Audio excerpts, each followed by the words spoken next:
சற்று முன் கிடைக்கப்பெற்ற மிக மிக முக்கியமான செய்தி ஒன்று வெளியாகி உள்ளது. அப்பல்லோ மருத்துவமனையில் அனுமதிக்கப்பட்டுள்ள முதல்வர் ஸ்டாலின் அவர்களது வீட்டில் இன்று காலை வந்த மிக முக்கியமான தகவலால் ஒட்டுமொத்த பாதுகாப்பும் அதிக அளவில் குவிக்கப்பட்டு கிட்டத்தட்ட 2.5 மணி நேரம் தீவிர விசாரணையும் நடத்தப்பட்டுள்ளது.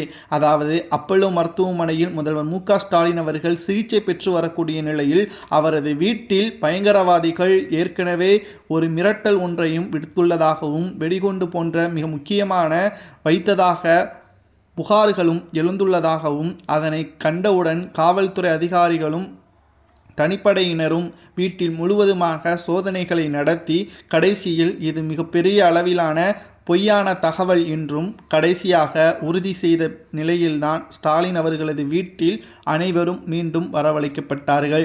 2 நாட்கள் கூடுதலாக மருத்துவமனையில்தான் ஸ்டாலின் அவர்கள் இருப்பார் என்றும் யார் இந்த தகவலை வெளியிட்டார் என்பதற்கேற்ப பல்வேறு சமூக வலைதளங்களில் காவல்துறை அதிகாரிகளும் தற்பொழுது விசாரணையை நடத்தி வருகிறார்கள்.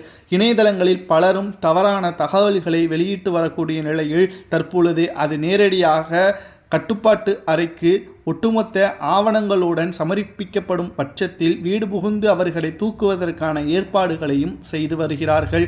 பல போலியான தகவல்களை உடனுக்குடன் சமூக வலைதளங்களில் பொய்யான தகவல்களை பரப்பி வரக்கூடிய நிலையில் தற்பொழுது முதல்வர் ஸ்டாலின் அவர்களது வீட்டிலேயே தற்பொழுது விபத்துக்குள்ளாகும் வகையில் சோதனைகள் செய்யக்கூடிய வகையில் பொய்யான தகவல்களை பரப்பி முதல்வர் ஸ்டாலின் அவர்களுக்கு பயத்தை ஏற்படுத்தும் விதமாக செய்திருக்கக்கூடிய நபர் யார் என்பதையும் தீவிர விசாரணையும் நடத்தி வருகிறார்கள்.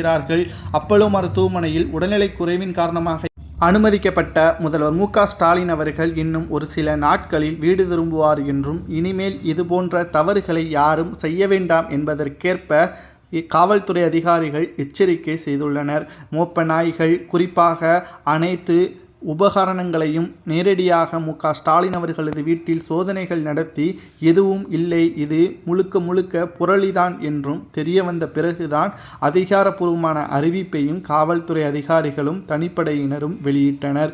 சமூக வலைதளங்களில் முதல்வர் ஸ்டாலின் அவர்களுக்கு பல்வேறு புகார்களை கொடுக்கும் விதமாகவும் அவரது உடல்நிலை பற்றியான தவறான தகவல்களையும் வெளியிட்டு வரக்கூடிய நபர்களுக்கு நிச்சயமாக தண்டனை குறுகிய காலத்திலேயே நாங்கள் பெற்றுக் கொடுப்போம் என்பதற்கேற்ப சமூக வலைதளங்களில் பரப்பப்படக்கூடிய குற்ற செயல்களுக்கு நீதிமன்றத்தின் மூலமாகவே நாங்கள் அதற்கான தண்டனையை பெற்றுக் கொடுப்போம் என்று தமிழக உயர் காவல்துறை அதிகாரிகளும் தெரிவித்து வருகின்றனர். இதை பற்றி உங்களது கருத்துக்களை மறக்காமல் கமெண்ட் வாயிலாக கூறுங்கள்.